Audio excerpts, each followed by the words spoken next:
Eu vou pedir que você respire um pouquinho aí, porque eu quero conversar rapidamente com uma moradora que está ali na região metropolitana de Tel Aviv para trazer um pouco desses detalhes também, porque depois dos ataques conduzidos pelos Estados Unidos a partir dessa noite, houve uma parte de retaliação que veio do Irã contra o território israelense, principalmente nessa região muito populosa que fica entre Tel Aviv e nas cidades ao redor. Por isso, eu recebo aqui a Daniele Ringel, que é arquiteta de soluções em tecnologia, que mora numa cidade ali ao lado. Daniele, seja muito bem-vinda, é um prazer falar contigo, obrigado por nos atender nesse momento de tamanha atenção. E eu quero saber como que está o dia aí para vocês diante de várias peças que começam a se movimentar e alterar decisões que também podem ser tomadas aí em Israel. Boa tarde. Boa tarde, bom dia aí no Brasil. Na verdade, esse momento de tensão aqui em Israel não começa hoje. Hoje, de fato, a gente teve um alerta às 7 horas da manhã, mas esse alerta vem acontecendo desde sexta-feira passada. Então, eu sei que muitos falam, né, vai começar uma guerra, mas a guerra aqui já começou. Hoje, nos últimos dias, na verdade, a gente recebeu um outro alerta de que poderíamos voltar a trabalhar, que a coisa tinha, de certa forma, ficado um pouco mais tranquila, só que isso tudo já mudou de novo hoje, às 7 horas da manhã. Na verdade, mudou-se a política de Israel, do comando de Israel, comando de frente, que é o que nós chamamos aqui, mudou hoje às 4 da manhã e o Irã voltou a atacar às 7 da manhã. E foi realmente como já vem sendo, né? Israel emite diversos alarmes. A gente tem, dependendo do alarme, temos alguns minutos para correr para um abrigo, e você vê na cidade de Tel Aviv pessoas, famílias correndo nas ruas procurando um abrigo, que não são todos que tem dentro de casa. E aí a gente tem que ficar lá por um tempo determinado. E realmente está caindo bombas, está caindo mísseis, então a gente está tentando ficar dentro de casa o quanto a gente puder, e agora essa é a política, não sair de casa, a não ser que sejam atividades essenciais. Ô Daniele, o quanto isso está impactando também a rotina de vocês em termos de comércio, de escola, de trabalho? Está tudo fechado. 2 dias atrás voltaram falando que podia voltar a trabalhar aí nos escritórios, mas isso já mudou hoje. Eu sei que tem uma escala 5 e a gente está na escala 4 de 5, então só atividades essenciais mesmo. Eu não me sinto confortável em sair mais de 10 minutos da minha casa, porque se tocar um alarme eu quero ter certeza que eu vou ter um abrigo. Então impactou e vem impactando em diversos aspectos, principalmente esses de poder sair de casa, trabalhar, estudar. Então está todo mundo em casa. Daniele, você está aí há quanto tempo? Vai fazer 3 anos. Bom, e você se mudou, pegou um período, claro, não dá para dizer jamais que há um período de extrema tranquilidade, a não ser dentro do próprio Estado de Israel, mas sempre há ali certa fervura nos vizinhos, exatamente por conta dessa oposição histórica que há nessa região. Mas eu acredito que você se mudou e pouco mais de um ano já encarou toda a situação por conta da invasão do grupo terrorista Hamas, que de fato fez esse conflito escalar e nunca mais baixar. Eu quero entender de você se em algum momento você pensou em deixar o território ou se inscrever em algumas dessas operações que são feitas pelo governo brasileiro de repatriação por causa dos riscos que vocês passaram a correr com maior intensidade. Sim, no dia 7 de outubro, que aconteceu o ataque do Hamas entrando, né, na festa na Nova, e entraram aqui em Israel, que foi o grande ataque terrorista. 2 dias antes, na verdade, eu estava em uma viagem a trabalho na Europa, e então eu já não estava em Israel, mas a gente recebeu essa notícia de forma assustadora. Realmente a gente não estava esperando, assim como esse ataque ao Irã também foi de forma assustadora, ninguém sabia, ninguém estava esperando. E então, quando começou isso, há 1 ano e meio atrás, quase 2 anos atrás, que aconteceu, e eu estava fora de Israel, eu não voltei para Israel por mais 2 meses, porque eu estava com medo, mesmo não sendo da proporção que é agora, eu já estava com medo antes de voltar para Israel. Então, eu fiquei um tempo fora. E agora, em relação a... Eu recebo muitas pessoas me perguntando por que você não sai daí, por que você já não saiu? E a resposta é porque não tem como.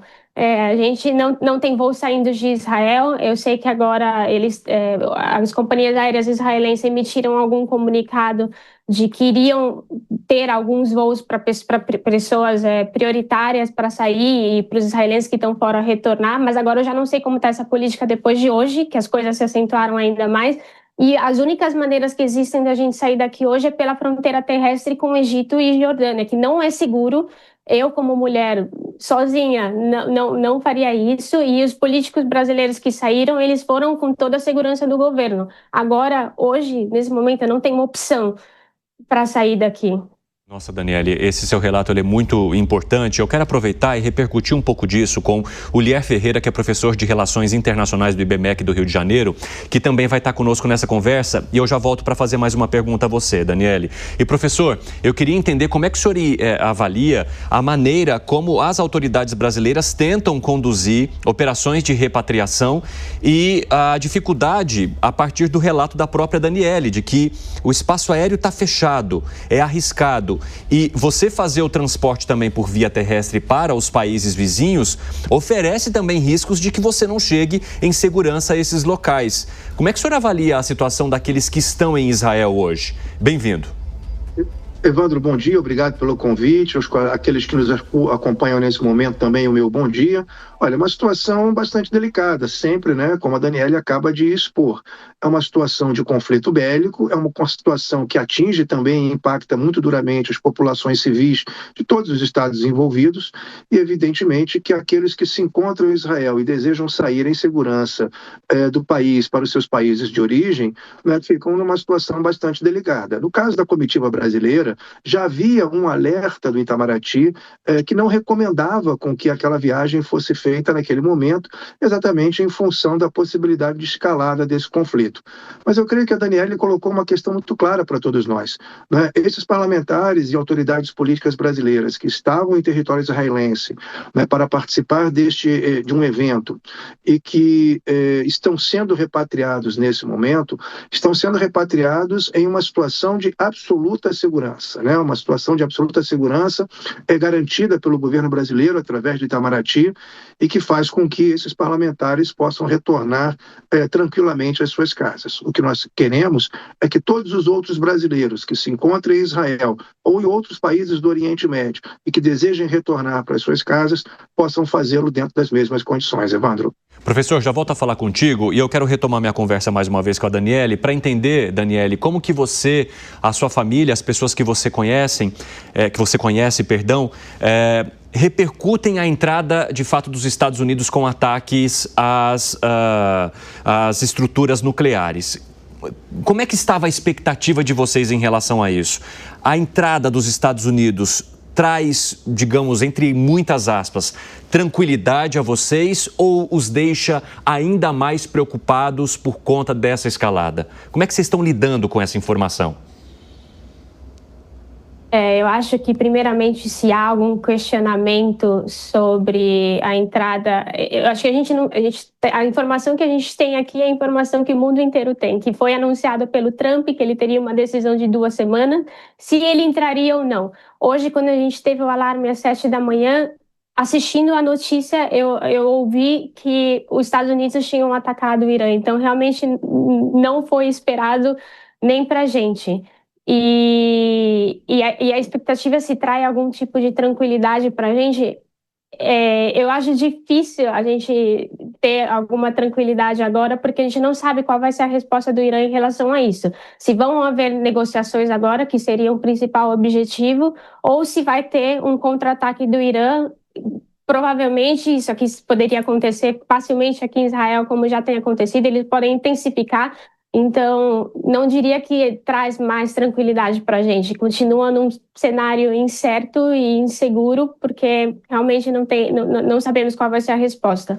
Daniele, ao mesmo tempo em que há os ataques agora coordenados pelo Irã contra Israel nessas retaliações, Israel está em outras frentes e também na tentativa de ainda resgatar parte dos reféns ou de pessoas que foram levadas pelo Hamas naquela época e que até agora ainda não se tem uma resposta para essas famílias. O quanto isso pesa para a população israelense e para todos vocês que estão aí acompanhando muitas tensões ao mesmo tempo?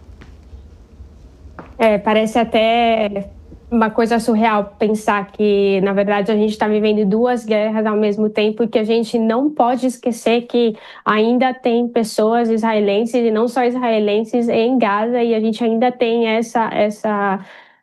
esse problema acontecendo ao mesmo tempo. Eu acho que, em relação a Gaza, a população já vem protestando já faz muito tempo, porque é muito importante para a gente ter essas pessoas de volta. E também, devido às diversas críticas que Israel vem sofrendo dentro, né, mundialmente, mas em relação a Gaza, a população aqui em Israel a gente realmente queria que tudo isso acabasse e só recuperasse todos os reféns que ainda estão lá, vai fazer quase 2 anos. O que é diferente do que está acontecendo com o Irã, que tem grande apoio da população, porque realmente é visto como uma ameaça ter um país que não reconhece Israel como um Estado legítimo, e tem diversos adversários que são nossos vizinhos, não é só o Hamas, mas também tivemos o confronto contra o Hezbollah um pouco depois do Hamas. Então, foram diversas guerras durante esse tempo. Hoje, realmente, Gaza e Irã, e pouco se fala de Gaza, mas a gente ainda tem esse sentimento de que precisamos ter esses reféns de volta para casa. Daniele, rapidamente, quais são as suas expectativas nos próximos dias? E rapidamente, Daniele, rapidamente, o pessoal da rádio está de volta, nós estamos unidos em todas as plataformas agora. Eu estou conversando, para quem nos ouve, com a Daniele, que mora ali na região de Tel Aviv, e eu acabei de questionar quais são as expectativas dela para os próximos dias. Por favor, Daniele, pode responder. Eu espero que isso acabe, porque tem sido uma semana devastadora para Israel. Apesar da gente ter um povo muito alegre e otimista, são alarmes, inúmeros alarmes durante o dia, durante a madrugada. Então, a minha expectativa é que isso realmente possa acabar logo, a guerra com o Irã, que haja uma negociação, que com a entrada dos Estados Unidos, isso possa acelerar o processo de negociação, porque sofre dos dois lados, Israel, o povo do Irã também, o qual o povo de Israel tem bastante solidariedade. Então, a minha expectativa é que isso acabe logo. E, de novo, em relação a Gaza, que encontre-se uma negociação e, mais importante, que tragam os reféns de volta para casa. Daniela, espero que as suas expectativas, a de todos aí, se consolidem. Obrigado por participar conosco. Boa sorte para vocês. Obrigada.